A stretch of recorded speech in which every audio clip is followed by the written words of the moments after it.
Process के अंदर डाल लेगा।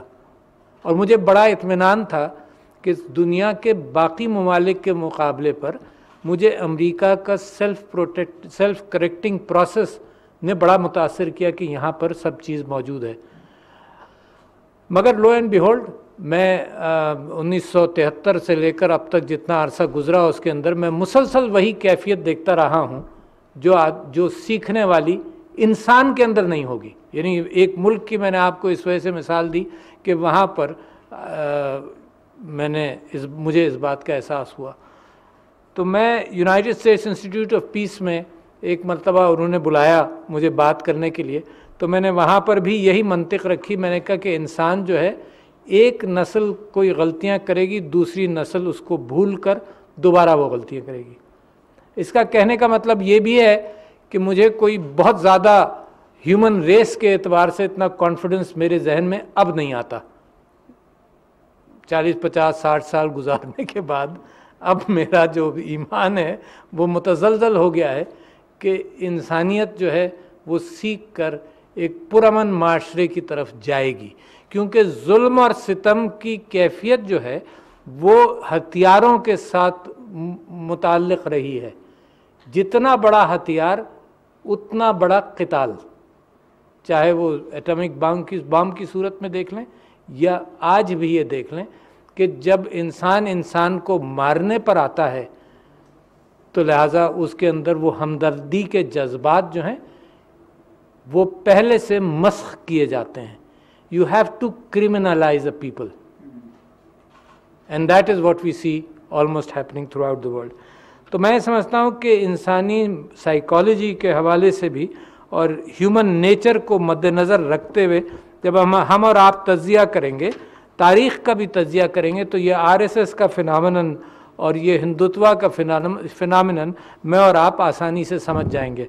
अपने ख़ानदानों के अंदर जब दूरियां होती हैं तो भी हम यही देखते हैं कि एक ही चीज़ को कुछ लोग देखकर किसी नतीजे पर पहुंचते हैं और ज़ाविया फ़र्क होने से कुछ लोग किसी और नतीजे पर पहुंच जाते हैं। एक ही एक्सीडेंट देखेंगे, गवाहों के दरमियान तज़ाद आपको नज़र आएगा। और फिर एक और बात है कि जो आपने देखा उसका एक ताल्लुक़ इस बात से है कि जितने भी पिक्सेल्स आपने अपनी आँखों के ज़रिए और अपने कानों के ज़रिए रजिस्टर किए, उसमें आपका मूड और कौम के मूड का क्या ताल्लुक़ है, वो छन्नी आप इस्तेमाल करते हैं। और अल्फाज का चुनाव 8000 अल्फाज तक महदूद होने की वजह से वो छन्नी भी ऐसी है, बड़ी कोर्स सी छन्नी है। और जब मैं तज्जिया कर लूँगा या आप तज्जिया कर लेंगे, दूसरी कौम या दूसरे फ़र्द तक जब वो बात पहुँचती है तो वो दोबारा मेरी कैफियत और कौम की कैफियत की छन्नी से गुजारी जाएगी और दोबारा उन्हीं 8000 अल्फाज की कैलिडोस्कोप के अंदर वो पिरोकल दूसरों को बताई जाएगी। तो बड़े कन्फ्यूजन्स हैं इसके अंदर। तो लिहाजा आसान नहीं है। ज़्यादा आसान ये है कि गड्ढे में गिर जाएं। लिहाजा frequency of correction is poor, frequency of making mistakes is much bigger. और weapons of mass destruction, अगर आप किताब पढ़ें, इशिकॉफ नाम है शायद one of the author's, hubris, उसके अंदर आपको पता चलेगा कि किस तरह से 4-5 मामूली बेकार एविडेंसेस की बुनियाद पर weapons of mass destruction का ऐसा केस बनाया गया जिसकी बुनियाद पर लाखों अफराद की जाने गई। एक वो ट्यूब्स थे जिनको ये कहा गया, एल्यूमिनियम ट्यूब्स, जो मिसाइल के लिए शायद इराक़ ने मनवाए थे, ये कहा गया कि ये सेंट्रीफ्यूजेस बनाएंगे, जबकि सारी रिपोर्ट्स आ गई कि इसके सेंट्रीफ्यूजेस नहीं बनने, बन ही नहीं सकते। उसको घुमाकर देख लिया गया कि ये 100,000 रेवोल्यूशंस पर मिनट के काबिल ये ट्यूब नहीं है, मगर they stuck to that evidence. दूसरा एविडेंस क्या था कि किसी ने कहा कि मोबाइल वेपन्स, ये केमिकल वेपन्स बना रहे हैं, उसका एविडेंस भी गलत था। किसी ने कहा कि नाइजर से यूरेनियम ये खरीद रहे हैं, वो evidence had no basis. But जब एक कौम की नज़रों के अंदर चश्मा बायस का आ जाए तो उस बायस के चश्मे के अंदर इंसान का जहन वही चीज़ें तलाश करता है जो वो तलाश करना चाहता है। अब आइए कि मैं समझता हूँ कि दुनिया की तारीख़ के अंदर 2 अक़साम की कौमें हैं और इंस्टीट्यूशंस हैं। जिन्होंने तरक्की की और किस तरह से कैसे इंस्टीट्यूशन हैं जो नई तरक्की कर सके। उसमें एक चीज़ बड़ी बुनियादी है और वो है इंक्लूसिव इंस्टीट्यूशंस। इंक्लूसिव इंस्टीट्यूशंस की फ़िक्र ये रहती है कि कौम के अंदर कोई एक्सक्लूडेड तबका ना रहे।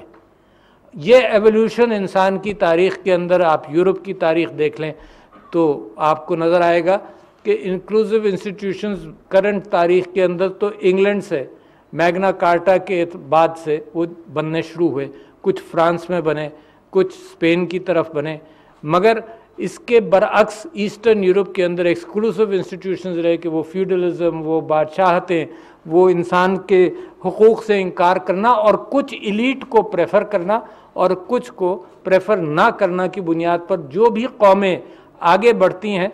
तो अगर इंडस्ट्रियल रेवोल्यूशन भी गुजर रहा होता है तो उससे फ़ायदा वो कौमें अख्तियार कर लेती हैं जो इंक्लूसिव हों, और जो एक्सक्लूड करने के लिए तैयार हों अपनी कौम के अफराद को, वो कौमें मुश्किलात में फंसी चली जाती हैं, मईशत के एतबार से भी और इंतशार के हवाले से भी।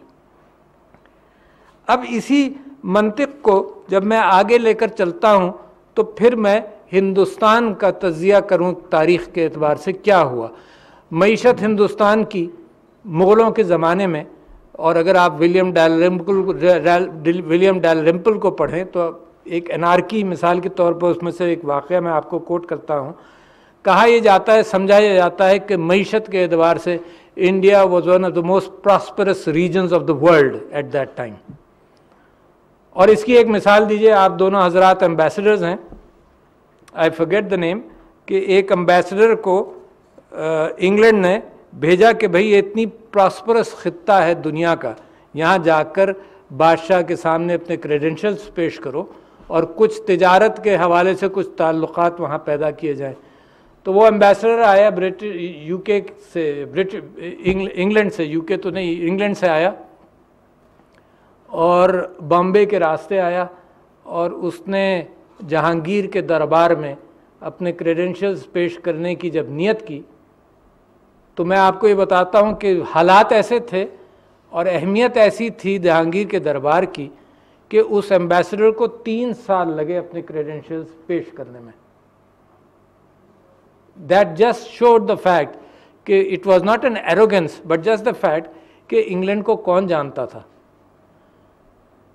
और वहाँ से फिर कैफियत इतनी ख़राब हुई। और एक वाक़या वो और लिखता है, वो लिखता है कि यहाँ इतनी मुसावात थी, एम्बेसडर लिखता है, the British ambassador to India, वो लिखता है कि यहाँ के हालात मैंने अजीब देखे, दुनिया में मैंने कभी नहीं सुना था ऐसे ही कि बादशाह जो है वो आम लोगों के साथ बाज़ारों में भी गुफ्तगू करे और बातचीत करे।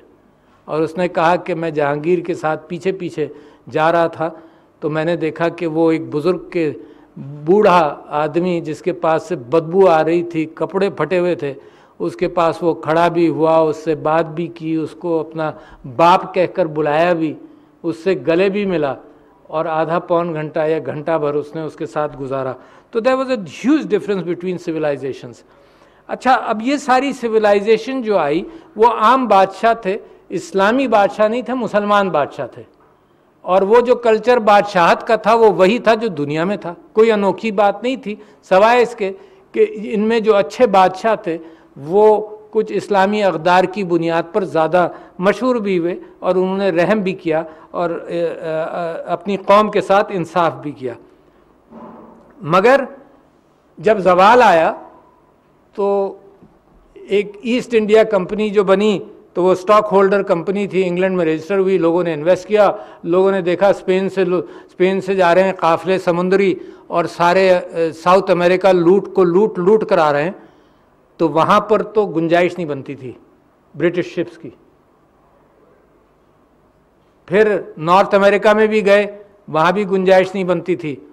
तो किसी ने कहा कि India is full of riches, तो दिस स्टॉक कंपनी, इसमें स्टॉक ख़रीदा तो कोई 200 ब्रिटिशर्स ने, और ये ईस्ट इंडिया कंपनी फ्लोट हुई इसी इंटेंशन से कि तिजारत करेंगे, अपने समुद्री रास्ते से जहाज़ जाएंगे और तिजारत करेंगे। Gradually you and I know कि it started as a trading company, उसके साथ साथ जब उन्होंने देखा कि यहाँ तो कुछ है नहीं, यहाँ पर हम एक्सप्लॉइट कर सकते हैं, तो वो मामला बढ़ते बढ़ते जहाँ गया, जैसी साजिशें हुई, जिस तरह से मीर जाफ़र और मीर सादिक और ये सब लोग वहाँ हमारे यहाँ हिंदुस्तान के अंदर जिस तरह से मुग़ल ज़वाल भी हो रहा था, उस ज़वाल के अंदर ये कैफियत पैदा हुई कि ब्रिटिश यहाँ पर आ गया। अब जब ब्रिटिश आ गया और 1857 की कैफियत पैदा हुई, उसके बाद एक बहुत बड़ी अपॉर्चुनिटी हिंदुओं को, देखिए मैं जो गुफ्तगू करूँगा उसके अंदर हिंदू से मेरी मुराद कोई रिलीजियस प्रेजुडिस नहीं है। I am just tracing the religious politicization of India. So keep that in mind. So therefore this is the qualification which I wanted to mention. तो वहाँ पर उनको महसूस ये हुआ कि मुसलमानों से मुसलसल टोटल छुटकारा भी हासिल होगा और ब्रिटिशर्स के साथ कोई कोलैबोरेशन से फ़ायदा हो। इसके अंदर सर सैयद अहमद ख़ान भी पैदा हुए, जिन्होंने ये कहा कि भाई सीखना पड़ेगा उलूम को, ऐसा नहीं हो सकता कि उलूम नहीं सीखो और तुम लोग तरक्की कर जाओ। That was a huge struggle, but at one point in time मुसलमानों को ख्याल ये हुआ कि नहीं, ये मामला आगे नहीं चलेगा। That point is earlier than Quaid-e Azam, यानी कायदे आज़म को जब खुद एहसास हुआ, उससे पहले मुस्लिम लीग बनी। And recently I was reading the memoirs of sir Aga Khan the third, Sultan Mohammed Shah. उनका कहना ये था कि सबसे ज़्यादा, and he was narrating the fact कि मोहसिन उल मुल्क और उनके कुछ लोगों के साथ मिलकर उनको ये एहसास हुआ कि political Hindu of India will never give the rights to the मुसलमान। ये जब एहसास हुआ तो इंडिया वो मुस्लिम लीग बनी। मगर ही राइट्स कि the biggest opponent of the Muslim League was one of our own, who was a young barrister who had started a lucrative practice in Bombay. These are the words he used. And then he mentions later how did Quaid-e-Azam Muhammad Jinnah, after all his efforts for united India, when he failed, तो then Pakistan का notion बढ़ा। अब आप ये देखिए इसी ज़माने के साथ क्या कैफियत चलती है। एक दौर और आता है, ये आर्या समाज जो है वो 1875 से शुरू हुआ। आर्या समाज was a discussion of the superiority of the Hindu madhab and the fact that the Muslims have to be forcefully converted. तो आर्या समाज की 1875 से एक लैंडमार्क आपके जहन में आए। उसके बाद 1906 के अंदर मुस्लिम लीग की फॉर्मेशन, 1915 के अंदर हिंदू सभा और हिंदू महासभा का मामला शुरू होता है। और गांधी जी, आप याद रखिए कि खिलाफत मूवमेंट के अंदर there was a semblance of Hindu Muslim unity, Khilafat movement, जिसके अंदर फिर गांधी जी विड्रू और अबुल कलाम नहीं, मौलाना मोहम्मद अली जौहर was left holding the burden for some time. And in 1923, Savarkar, who is the founder of Hindutva, in fact coining of the word of Hindutva, उसने चार recognitions रखी कि हिंदू ये होगा जो अपने फादरलैंड और मदरलैंड से आइडेंटिफाई करेगा, हिंदू जो ज़बान संस्कृत के एतबार से अपने आप को उसके साथ वफादारी दिखाएगा, और फिर इसको लेकर गवलकर वगैरह चले। ये तो एक तारीख़ी कैफियत है। मगर मैं आपको बताऊं अब क्या हुआ।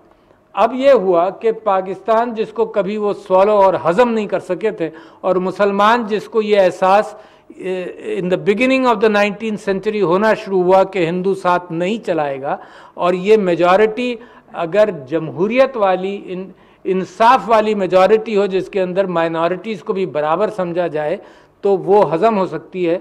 मगर एक्सप्लॉइटेटिव मेजॉरिटी हो जो माइनॉरिटी को बिल्कुल इग्नोर करे, वो हज़म नहीं होगी। तो सारे इम्पोर्टेंट मुसलमान लीडरशिप ने ये तय किया कि पाकिस्तान बनना चाहिए। अलबत्ता एक बड़ा फैक्शन ऑफ मुसलमान, including some of my relatives, stayed back in India, my very close and dear relatives, and I remember discussing these things in Lucknow with them once upon a time in the 70s, even in the late 60s, कि जहाँ पर मेरे रिश्तेदार ये कहते थे कि तुम्हारे पाकिस्तान बनने की वजह से हम मुजालिम से दो चार हैं, अगर तुम नहीं बनाते पाकिस्तान और हम इकट्ठा होते तो हम इन सब का मुकाबला अच्छी तरह से कर सकते थे। So I have heard that within my own family, and I've argued upon it within my own family, but this is the discussion, this is the real discussion of the Mussalman of India. यानी आप समझते हैं जब कायदे आज़म यहाँ आ गए तो उन्होंने हिंदुस्तान को अकेले नहीं छोड़ा, वहाँ के मुसलमानों को नहीं छोड़ा, उन्होंने दो लोगों को, दो पर्सनालिटीज़ को इसलिए अहकामात दिए, मगर उस ज़माने के अहकामात यही होते थे कि सर्कमस्टांसेस में चेंज। एक चौधरी खलीक़ुज़्ज़मा साहब थे, आप वाकिफ़ होंगे, और दूसरे थे नवाब इस्माइल ख़ान। नवाब इस्माइल ख़ान साहब बिलोंग टू मेरठ और चौधरी खलीक़ुज़्ज़मा साहब बिलोंग टू लखनऊ, और दोनों से कायदे आज़म ने ये कहा था कि जी हम जा रहे हैं, आप लोग यहाँ रहें, आपके प्रॉपर्टीज़ हैं, आप रहना भी चाहते हैं, और you will be responsible for the Muslims of India. So the Pakistan did not form कि भाई वो जाने, उनका काम जाने, that is their internal matter, it was never form like that. It was a division of territory to administratively handle different populations, ideologically handle different populations, but at the same time the concern remained कायदे आज़म की नज़रों के अंदर।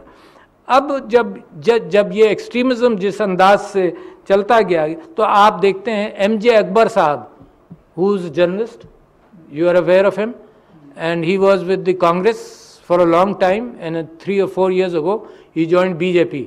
तो MJ Akbar साहब ने एक किताब लिखी, rights after rights, and that's a good, जब आप अपनी रिसर्च कंपाइल कीजिएगा हिस्टोरिक, तो that's a very good compilation of the fact कि कितना हर राइट के अंदर मुसलमान को कितना गिराया गया है। और होता यह है, अगर आप वाकिफ़ हों, क्योंकि मैं तो जाता रहा हूँ, अपने रिश्तेदारों को देखता रहा हूँ, मैं वाकिफ़ हूँ कि हर राइट के अंदर होता क्या है, एक ख़ानदान का एक बंदा अगर तरक्की कर रहा होता है तो वो अपने सारे ख़ानदान को साथ लेकर चलता है। अच्छा, मगर अगर उसका कारोबार तबाह हो जाए और उसकी दुकान जला दी जाए तो सिर्फ वो एक नीचे नहीं गिरता, वो सारा ख़ानदान गिर जाता है। तो rights after rights is what has happened in India, जिसके अंदर ये कैफियत पैदा हुई कि मुसलमान is the most down trodden of the minorities in India. तो ये इकोनॉमिक आइसोलेशन जो है वो इसी अंदाज से होता है। एक राइट जो है ना, वो पूरे शहर की आबो हवा ख़त्म कर देता है, तासुब को बढ़ा देता है, लोगों को गिरा देता है, और उठने में एक और जनरेशन लगती है। तो नतीजा ये हुआ कि the percentage of Muslims in India which could be around 14 or 15% were never represented in the political spectrum at all. मैं एक मरतबा जयपुर गया तो वहाँ कुछ मुसलमान डरते डरते मुझसे बात करने आए, तो मैंने उनसे पूछा कि तुम्हारी असेंबली में कितने मुसलमान हैं? उन्होंने कहा 2% या 3% भी नहीं है। पॉपुलेशन कितनी है? उन्होंने कहा तकरीबन 12% है। So that has happen, non representation has also happen. फिर एक सिम्बॉलिक, यानी सर आगा खान लिखते हैं कि कांग्रेस के साथ जब हमने अपना होप छोड़ा, वो इस बुनियाद पर छोड़ा कि हर इम्पोर्टेंट फोरम के अंदर वो ऐसे मुसलमानों को भेज देते थे जो इनकॉन्सिक्वेंटल हो माशरे में, जिनका ओपिनियन नहीं हो। एंड वी थॉट कि भाई अगर प्रिवी काउंसिल बन रही है और ये बन रहा है और वो बन रहा है, उसके अंदर ओपिनियनेटेड लोगों को भेजें। They sent people who were not real representatives. So that's what still happens कि जब टिकट दिया जाता है तो ऐसे लोगों को भी, जो 2% out of the 15% who should be there, ऐसे लोगों को दे दिया जाता है who do not represent that class। अब जिस अंदाज से ये चल रहा है वहाँ पर आप ये कैफियत देखिए, ये एक एक्सक्लूसिव सोसाइटी बन रही है। इसके बरक्स आप एक इंक्लूसिव सोसाइटी बन रहे हैं। This is very important to understand the difference. India is falling in those pitfalls, या उन गढ़ों में गिर रहा है जिन गढ़ों से आप निकल कर आए। और आप किन गढ़ों से निकल कर आए? आप एक्सट्रीमिज़म और पॉपुलेशन पोलराइजेशन के गढ़ों से निकल कर आए। आपने वो कीमत अदा की है अपने माशरे के एतबार से। ये APS क्या था? ये आपने कीमत अदा की है कि आपको एहसास हुआ कि अपनी कौम के अंदर पोलराइजेशन पैदा नहीं करनी, on what ever grounds, even if it is religious grounds, even if it is on political grounds, because these polarizations create an exclusive institution जो तरक्की कर ही नहीं सकता। तो आप उससे निकले। आपने क्या किया? देखो मैं आपको सिम्टम्स बताना चाहता हूं और सिम्टम्स के बाद आपके एक्शंस। आपने क्या किया? एहसास के ज़रिए, जो आप फरमा रहे थे कि मैं यहाँ आया था, आपकी खिदमत में हाजिर हुआ था, तो एहसास के दौरान आपने क्या किया कि आपने इंक्लूड करने की नियत की। अच्छा, और एक इलीटिव सोसाइटी इसके बरक्स इंडिया में क्या कर रही थी? उन्होंने कहा जी हमने टोटल लॉकडाउन किया है, और जो लाखों नहीं बल्कि करोड़ से ज़्यादा लोगों ने माइग्रेट किया वहाँ पर पैदल। They walked hundreds of miles because the country and the state disowned them, कि तुम जानो, तुम्हारा काम जाने, हमने सेहत के एतबार से, सेहत के उसूलों के एतबार से नहीं करना। But at the same time if you look at Indian polls, Modi government's popularity has not reduced despite the covid situation. यानी यू वुड एक्सपेक्ट कि कोविड के अंदर बहुत हालात खराब हुए तो लिहाजा पॉपुलैरिटी इनकी कम होगी, नहीं हुई। क्यों? कि he is playing on a different fiddle, he is playing on a different musical instrument which is entrancing the people of India, and he is getting an advantage because of that orchestra which he is जिसकी symphony को वो lead कर रहे हैं, और वो orchestra है तासुब का। और तासुब का ऑर्केस्ट्रा मुझ जैसा आदमी वाकिफ है। यानी आपने ये फरमाया अभी थोड़ी देर पहले कि इसका भी कोई एंड होता है, मतलब जो चीज़ चढ़ती है वो गिरती है। I am one of those who have been fooled by this my fooled myself, कि जब कराची के अंदर MQM का तासुब चढ़ने लगा और बढ़ने लगा, तो I was one of the few people who could never agree, not from day one, who could not agree to that philosophy कि रेशल बुनियादों पर इंसानों का प्रेफरेंस किया जाए या ज़बान की बुनियाद पर किया जाए। और जो मेरे नबी सल्लल्लाहु अलैहि वसल्लम ने आखिरी खुतबा दिया था जिसके अंदर अरबी और अजमी को बराबर किया था, तो for me to unlearn this after 1400 years, तो दैट वाज नॉट पॉसिबल। मगर मैंने ये समझा था, my relatives then went along with that philosophy, तो मैंने ये समझा कि 5-6 साल लगेंगे, ख़त्म हो जाएगा। नहीं, it did not. It took 15 और 20 years for that philosophy to end. तो मैं आपसे ये कह रहा हूं कि अगर अमेरिका में आज ये शुरू हुआ है मामला, तो 20-25 साल से कम की कहानी नहीं है। अगर यूरोप के अंदर ये मामला शुरू हुआ था, जहां मैं इंक्लूसिव और एक्सक्लूसिव तारीख के हवाले से आपको दरख्वास्त करूंगा कि why nations fails is a good book which talks about these phenomenons, तो उसके अंदर आप ये देखें कि यहूदियों को जब आइसोलेट किया गया, तो बर्लिन के अंदर द ज्यूइश घेटो, बर्लिन के अंदर जो Jewish ghetto was 10 yards wide and 4 kilometers long. Can you imagine? कि all Jews stayed in Berlin in that ghetto which was 10 years wide and 4 kilometers long. They couldn't stay out. सुबह काम पर जा सकते थे, वापस आना पड़ता था, शादी करते थे बगैर परमिशन के, शादी नहीं होती थी, बट किसी को सप्रेस करके ख़त्म तो नहीं किया जा सका। When the time came, they were able to rise back and do whatever they want to, and they're repeating that. यानी आप गाज़ा को अगर आप देखेंगे तो गाज़ा ये तो 10 yards और 4 kilometers long था, Gaza at some places is 4 or 5 kilometers wide and maybe about 20 kilometers long. इससे ज़्यादा बड़ा नहीं है, मेरे ख्याल से इस्लामाबाद से छोटा है हर एतबार से।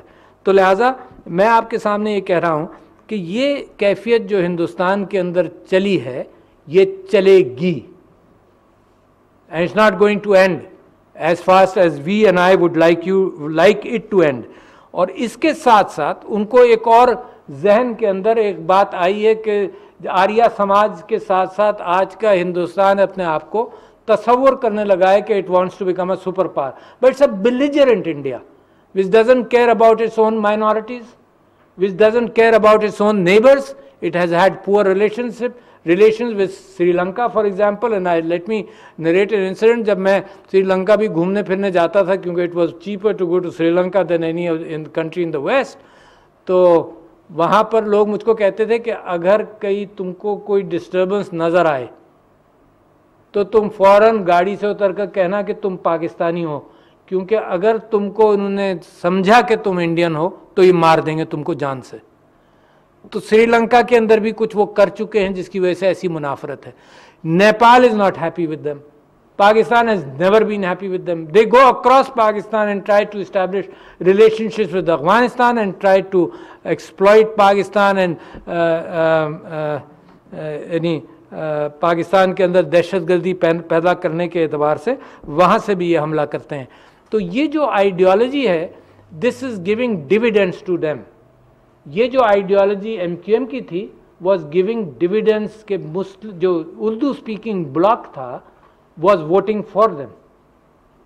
तो ये इसको एक्सप्लॉइट करना, ये कहना कि your backs are to the wall, जब आप किसी को ये कह दें कि तुम्हारी backs are to the wall, तुम्हें एक्सप्लॉइट किया जा रहा है और ख्वाब दिखाएं, तो इसके अंदर ह्यूमन नेचर, जो मैंने आपसे पहले जिक्र किया कि आपको अंडरस्टैंड करना पड़ेगा कि ह्यूमन नेचर के अंदर लव, हेट और phobias are ingrained. This is the beauty of human nature and this is the evilness when these things are exploited, कि उसके उस ईवलनेस के बाद हम चलेंगे। खुशवंत सिंह ने अपनी किताब एंड ऑफ इंडिया के अंदर बड़ा अच्छा एक लिखा, उसने कहा कि इंडिया को पाकिस्तान की ज़रूरत नहीं है, इंडिया ख़त्म हो जाएगा। उसने कहा कि इंडिया को पाकिस्तान की ज़रूरत नहीं है, वो ख़ुद अपने आप को ख़त्म कर लेगा। एक लड़की है, इज़ अ गुड जर्नलिस्ट, उसने गुजरात फाइल्स के एतबार से नाम से किताब लिखी है, Gujarat files about the Gujarat massacre. Her father and I think her brother were killed in the Gujarat massacre. और उसने वो सारी चीज़ को ट्रेस किया है कि जब ये बायस शुरू होता है तो सारी जुडिशरी एक्सप्लॉइट होती है। उनको वहाँ पर एश्योरेंसेस दी गई जो गिरफ्तार हुए, जब वो बदमाशी करने निकले थे तो उनको एश्योरेंसेस दी गई थी कि 3 दिन से ज़्यादा तुम नहीं रहोगे, don't worry, go out and do whatever you want to. जब वो गिरफ्तार हो गए तो उनको एश्योरेंसेस दी गई कि तुम्हारे साथ, and this is all there in the Gujarat files. It's a very brilliant young lady Rana Ayyub जिसने वो किताब लिखी है। और उसके अंदर फिर जब केसेस गए आगे तो पूरी जुडिशरी जजेस को बदला गया। Not a single person was sentenced for the Gujarat massacre. The same thing happened to the Sikh riots in India. वहां भी आप सारी उसकी तारीख उठाकर देख लें जो 83 या 84 में हुए थे after Indira Gandhi was killed, तो किसी को सजा नहीं मिली वहां पर। So the entire judiciary, you look at this 5th August change in Kashmir, इसके ऊपर supreme court, while it was hearing other things in urgency, refused to hear this until it became law. जब bill आया parliament के अंदर तो that was the time supreme court अपनी hearing शुरू कर उसको डिले कर सकती थी। They didn't. So it is a total capture of Indian society. ये जो हिंदुत्व है, ये मैं आपको कह रहा हूं कि ये टोटल कैप्चर है। सुपर पावर समझने लगा है, जबकि मकबूजा कश्मीर में भारत ने जुल्म का बाजार गर्म कर दिया। ये थे सदर मुमलिकत आरिफ अलवी जो इस्लामाबाद में तकरीब से खिताब फरमा रहे थे। इसी तरह लम्हा ब लम्हा बाखबर रहने के लिए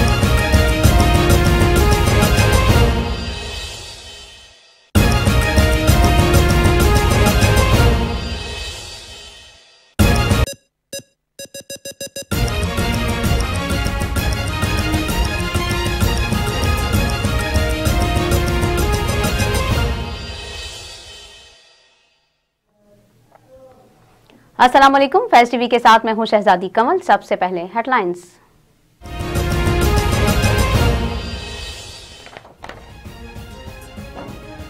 इमरान खान के दौर में APS के जिम्मेदार को छोड़ दिया गया। बिलावल भुट्टो कहते हैं मुतालबे पर कायम है। इमरान खान को 31 जनवरी तक इस्तीफा देना होगा, मुस्ताफी ना हुए तो लॉन्ग मार्च होगा। बिलावल भुट्टो ने कह दिया जरूरत पड़ी तो सिंध हुकूमत की कुर्बानी देने को तैयार हैं।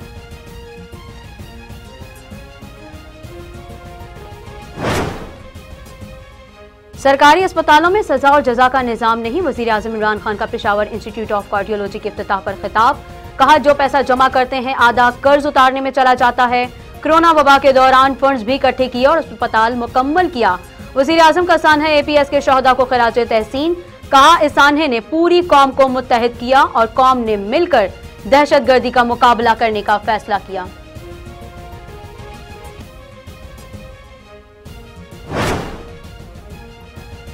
सानहा आर्मी पब्लिक स्कूल को 6 साल बीत गए। इल्म की शम्मा बुझाने की कोशिश नाकाम हुई। 140 तलबा ने जानों के नजराने पेश करके कौम को मुत्तहिद किया। शहीद बच्चों के वालिदैन के जख्म आज भी ताजा, वालिदैन के पास बच्चों की यादों का सहारा ही रह गया।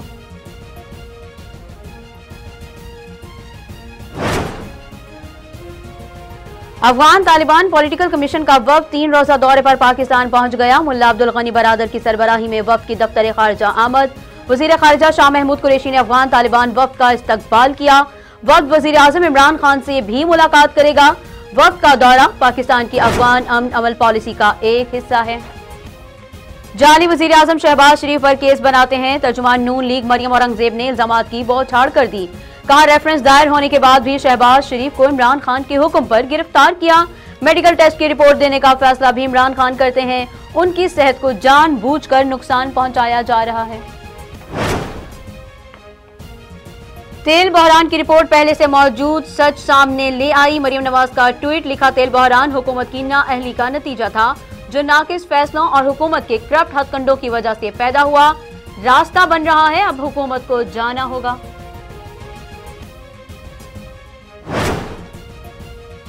रात 10 बजे से पहले ऑयल टैंकर्स का दाखिला बंद क्यों किया गया? ऑयल टैंकर्स एसोसिएशन ने हड़ताल कर दी। फ्यूल स्टेशन को सप्लाई बंद।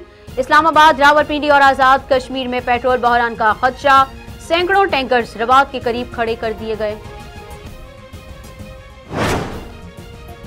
मकबूजा कश्मीर में भारतीय फौज मुहासरे को 500 दिन मुकम्मल। मुजफ्फराबाद, आजाद कश्मीर में पासबान हुर्रियत का भारतीय मुजालिम के खिलाफ मुजाहिरा। बुरहान वानी चौक से घड़ीपन चौक तक मार्च भी किया गया।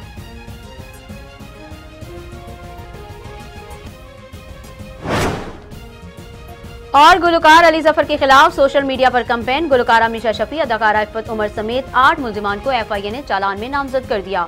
मुल्जिमान अली जफर पर लगाए इल्जामात के शवाहिद पेश नहीं कर सके।